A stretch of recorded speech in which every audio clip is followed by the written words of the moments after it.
acima de tudo. Oferecimento Drogaria Globo. Olha, a gente está no começo do mês de setembro e falando sobre os cuidados, né, com a saúde do coração. Tem o Setembro Amarelo, tem o Setembro Vermelho também, porque é a época de campanhas de conscientização sobre a importância da prevenção e tratamento das doenças cardiovasculares. E para falar sobre esse assunto tão importante, nós estamos recebendo aqui, olha só, Dr. Paulo Márcio, que é cardiologista, um amigo querido também dessa apresentadora. Ele é superintendente do Hospital Universitário aqui, da Universidade Federal do Piauí, professor também, né, dessa instituição, membro da Associação Médica Brasileira, Seção Piauí. Se a gente for puxar o currículo do Dr. Paulo Márcio, a gente passa a tarde aqui, uma né? Honra. Prazer tê-lo aqui, viu, Dr. Paulo Márcio? Uma honra estar aqui com você, fazendo um posicionamento super positivo em relação à saúde. O mês de setembro é o mês de cuidados do coração, é o Setembro Vermelho. E a Organização Mundial de Saúde estabeleceu o dia 29 de setembro como Dia Mundial do Coração. E falar do coração é falar de vida. E eu fico muito feliz de estar aqui falando com você sobre vida. Bom, então a gente vai falar como é que a gente cuida do nosso coração, né? É verdade. Quais são os cuidados, assim, que as pessoas devem ter para poder ter uma saúde, né, do coração? Primeiro eu queria que o senhor começasse falando quais são os principais problemas que podem acometer esse órgão tão vital, né, do nosso corpo. O coração está relacionado, sem dúvida alguma, com mortalidade. O que é isso, né? Hoje, estima-se que 17 milhões de pessoas morram todos os anos por doença cardíaca. No Brasil, essa estimativa é em torno de 300 mil pessoas que perdem a vida por conta da doença cardíaca. 80 mil delas têm a dor no peito, por exemplo, como primeiro, único e último sintoma da vida. Eu estou falando de pessoas saudáveis que de repente tiveram a morte súbita como primeira manifestação da doença. E quais são as doenças que são perigosas do coração?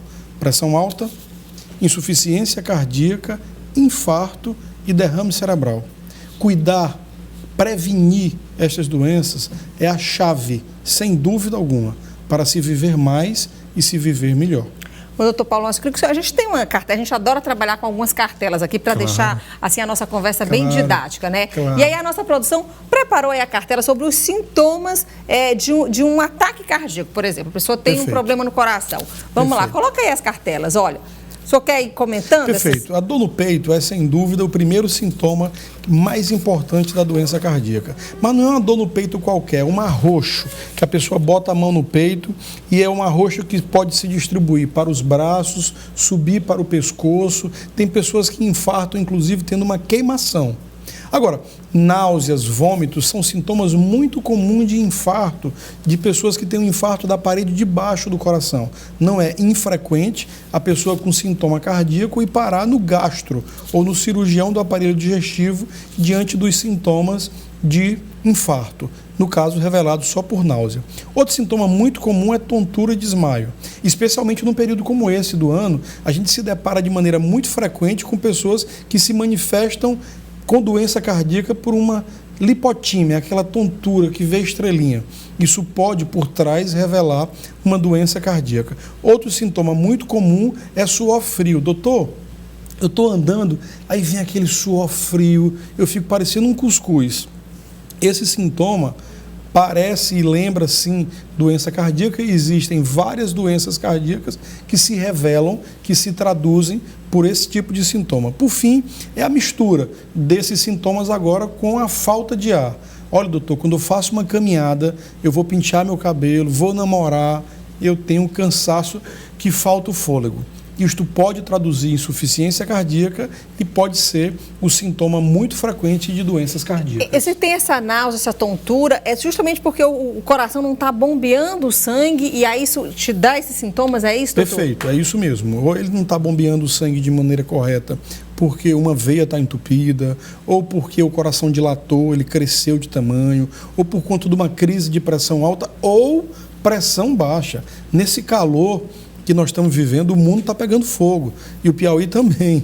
Esse período é um período de muito cuidado com a saúde cardíaca. É muito comum pessoas mais idosas chegarem no pronto-socorro com a perna quebrada, com um acidente doméstico, por uma queda, por conta de variações da pressão determinada por esse calor imenso. Você sabe, você estava falando aí, recentemente eu estava conversando com uma amiga, né? E ela perdeu o marido recentemente. E ela estava justamente me contando isso. O marido tinha ido trabalhar, chegaram em casa e ele começou a suar frio. E ela dizendo, você está suando frio, você está todo suado. Ele, não, estou bem, estou bem. E aí depois começou a sentir tontura, vomitou, né? É isso aí. E aí desmaiou e quando desmaiou já chegou no hospital, já sem vida. Então, esses sintomas, eles vêm antes, é porque já está tendo já esse ataque cardíaco, né? Então tem que correr para o hospital, né, doutor? Eu acho que a prevenção é a chave do negócio. Você que está me ouvindo, que está me assistindo nesse programa super incrível, vá a um cardiologista, vá ao seu médico. O Piauí tem cardiologistas extremamente competentes e faça seus exames regulares, especialmente naquelas famílias que têm pessoas com doença do coração. Eu digo sempre que você muda tudo em medicina. Quem tem pressão alta trata, quem tem colesterol alto a gente baixa, quem tem diabetes fica bom, trata-se da diabetes. Agora, a gente não muda pai e mãe. A gente não muda a herança, o sangue, o DNA, a hereditariedade. Então, se você que tem família com doença cardíaca, um irmão, um tio, um pai, cuide-se. Isso vai fazer você ter uma quantidade de vida melhor. Porque hoje a medicina avançou de forma fantástica, a medicina cardíaca, em que a gente consegue fazer diagnósticos precoces, precisos, e às vezes a pessoa não é nem operada. Você consegue diagnosticar uma doença séria, pequenininha, e trata com remédio e fica bom. Não precisa infartar para tratar, né? Não precisa ter uma segunda chance como gato para a gente viver de novo. Olha, também eu queria que o senhor falasse sobre os sintomas do AVC, que é o acidente vascular cerebral, e que está ligadíssimo, né, a problemas cardíacos também. É isso, doutor? Não tem dúvida. O acidente vascular cerebral, por acaso, não à toa, ele é a principal causa de morte no Brasil. Ele ganha de tudo, ganha de acidente de trânsito, ganha de queda de moto. O acidente vascular cerebral é a principal causa de morte do brasileiro. E as principais causas do derrame cerebral, na sua base, estão as doenças cardíacas, especialmente a pressão alta. O sintoma do AVC, ele vai desde uma coisa pequena, como um esquecimento, uma tontura, uma fraqueza na mão, uma fraqueza na perna, ou o que o pessoal fala, acordei com uma banda morta, né? Que é uma parte do corpo, metade do corpo paralisado. Vamos colocar a cartela aí, que o doutor estava falando dos sintomas. Olha aí, dormência na face, braços ou pernas, especialmente em um lado do corpo, é o que o senhor acabou de falar, né? Isso. Confusão, dificuldade para falar ou para entender, dificuldade para enxergar com um ou ambos os olhos, dificuldade para andar, tontura, perda de equilíbrio ou coordenação, dor de cabeça intensa sem uma causa aparente e desmaio ou inconsciência, né? Esses sintomas de AVC, eles traduzem a rapidez com que a gente tratar. Existem só dois tipos de derrame cerebral.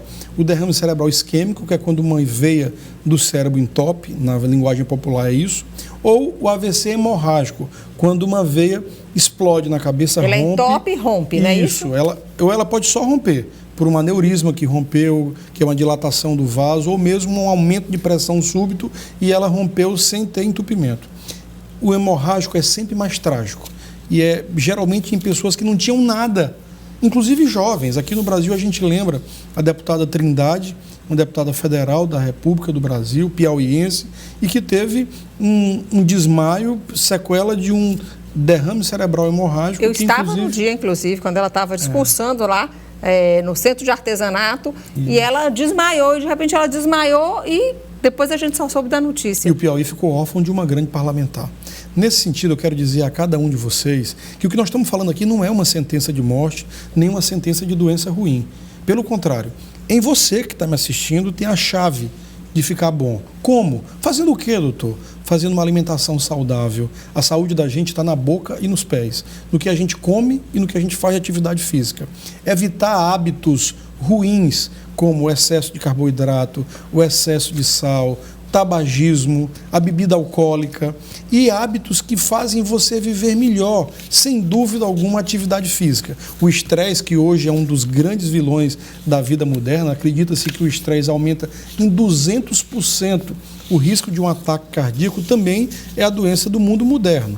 E agora, com o advento da pandemia, o cardiopata, o doente do coração, sofreu duplamente. Sofreu primeiro porque o coronavírus, ele foi muito mais letal em quem é cardíaco, E segundo, porque o doente do coração ficou com medo de pegar Covid e não saiu de casa para se curar, para se cuidar, para ir no seu cardiologista para poder fazer exames. E aí as doenças cardíacas duplicaram praticamente na pandemia, tanto por conta da doença em si, como da falta de pedido de ajuda por parte dos pacientes. Bom, doutor, só para a gente concluir um pouquinho, que a gente tem até participação dos internautas, né? A gente não está mais ao vivo, né? Nosso programa agora está sendo exibido aos sábados, agora meio-dia e 15 que começa, e também aos domingos, reprisado às 10 horas da manhã.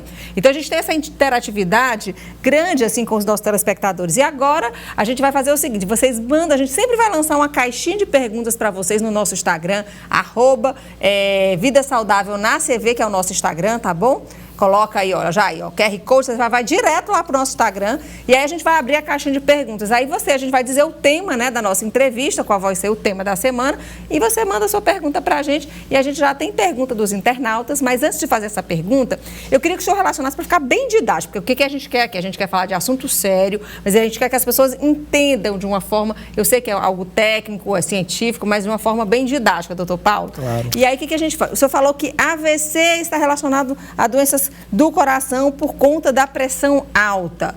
Ou seja, por que a gente tem pressão alta? É o nosso coração que bate de que forma e esse sangue circula com uma força maior? Eu queria que o senhor explicasse melhor esse assunto. Perfeito. A pressão sanguínea garante a vida de todos nós. Mas o aumento da pressão ela é determinada pela contração dos vasos. As veias diminuem de calibre e aí a pressão dentro do vaso aumenta. Como, por exemplo, você em casa, quando pega uma mangueira que está aberta e você bota o dedo na ponta da mangueira e aumenta o jato. Aquilo ali acontece com o organismo, que é o aumento da pressão. Esse aumento da pressão faz com que mais gordura se acumule nos vasos, determinando o entupimento dos vasos, ou pode determinar, inclusive, a ruptura de um dos vasos. Isto ocasiona os dois tipos de derrame cerebral. O isquêmico, quando uma veia entope, e o hemorrágico, quando uma veia rompe. Ambas têm a hipertensão como principal fator de risco para isso. Não é só hipertensão, nós temos doenças genéticas, aquelas pessoas que nascem com aneurisma cerebral, nós temos a própria aterosclerose, são pessoas que têm pressão normal, mas têm diabetes, têm colesterol alto, estão acima do peso, estão sedentárias. Tudo isso faz com que as veias possam entupir e, via de regra, aumentar a pressão e determinar a doença. E aí o coração trabalha... O coração é obrigado, sofre mais, né? O coração é obrigado a trabalhar duplamente e aí é uma máquina. Quanto mais ela trabalha, mais ela pode se desgastar. Bom, gente, vamos às perguntas aí dos internautas. Vocês podem colocar aí, produção, olha só. Pergunta dos seguidores aqui do Instagram. Vamos lá. A Michele Pereira, ela é do Mocambinho. Olha a pergunta que ela faz. Nessa época de calor do BR-Obró, pode aumentar os casos de infarto e paradas cardíacas?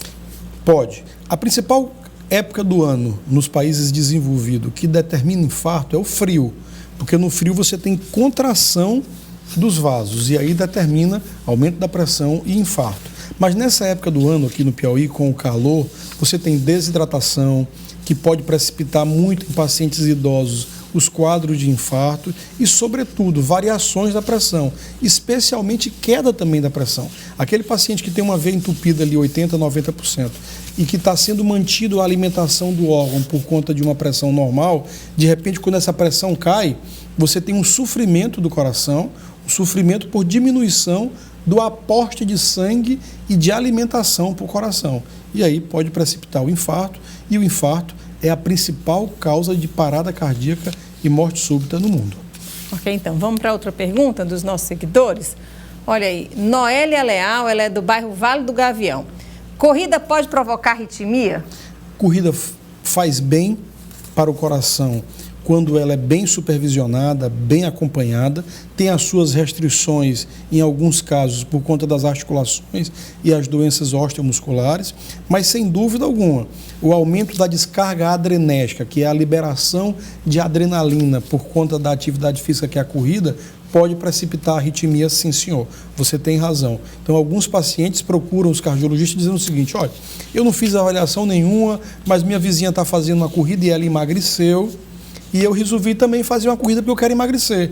Mas, doutor, meu coração fica a sair pela boca. Ele bate aqui no meu pescoço. E se for no calor, então, doutor, aí é que... Então, eu recomendo que, a partir de 30 anos, vai fazer atividade física, faça exame antes. Faça sua avaliação cardíaca antes de começar a praticar atividade física. E quando é que a pessoa deve começar a visitar o cardiologista? Se não tem doença na família nenhuma, se a família não tem relato de doença cardíaca, a partir dos 30 anos você deve fazer. Mas a Organização Mundial de Saúde recomenda para os pacientes que têm história familiar de doença cardíaca que comece o acompanhamento depois de 20 anos de idade. E se não Pelo tiver, menos uma avaliação. Se não tiver nenhum problema... A partir de 30 anos. Uma vez por ano, doutor? Pelo menos uma avaliação.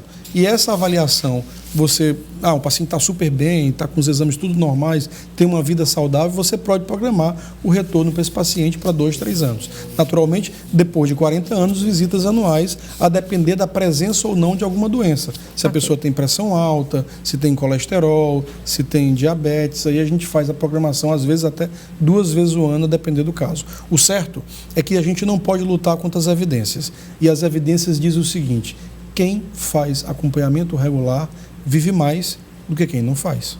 Ok, então. Olha, a gente tem uma última pergunta aqui dos nossos seguidores. Olha aí, a Silvia Helena, do bairro Verdilar. Infarto é uma doença hereditária? A resposta é também hereditária e adquirida. Ela é mais comum em quem tem história familiar, e a gente acredita que a história familiar da mãe é mais importante do que a história familiar do pai. Estima-se, por estudos epidemiológicos, que quando a mãe tem um infarto com menos de 65 anos de idade, a chance de um dos filhos ter essa doença é 5 vezes maior do que comparado com aquele que a mãe não tem doença cardíaca. Agora, quando o pai é o doente e tem a doença com menos de 55 anos de idade, a chance de um dos filhos ter é 3 vezes maior do que comparado com aquele pai que não tem doença cardíaca. Portanto, o componente genético e hereditário tem uma ligação muito íntima com a doença cardíaca. Agora, sem dúvida alguma, é o estilo de vida. Muito mais comum do que ter infarto em quem tem história familiar é ter infarto no gordinho, no sedentário, que gosta da panelada, do cozidão, do sarapatel, de fumar, da bebida alcoólica desregulada. Então, tudo isso junto é uma bomba relógio que uma hora vai explodir. Portanto, você que está me assistindo, que tem hábitos irregulares, toda hora é hora de parar e de começar de novo. Tem muito cardiologista bom aqui em Teresina, pronto para te ajudar a seguir pelo caminho bom. Ok, então. Doutor Paulo, muito obrigada aqui pelas suas informações. Obrigado. É sempre muito bom tê-lo aqui com a gente para trazer informação de qualidade, né, para os nossos telespectadores, viu? Uma honra, uma alegria participar de um programa incrível. Obrigada, doutor Paulo. Tamo junto nessa, né? Tá certo, Obrigada, sempre. então. Um abraço.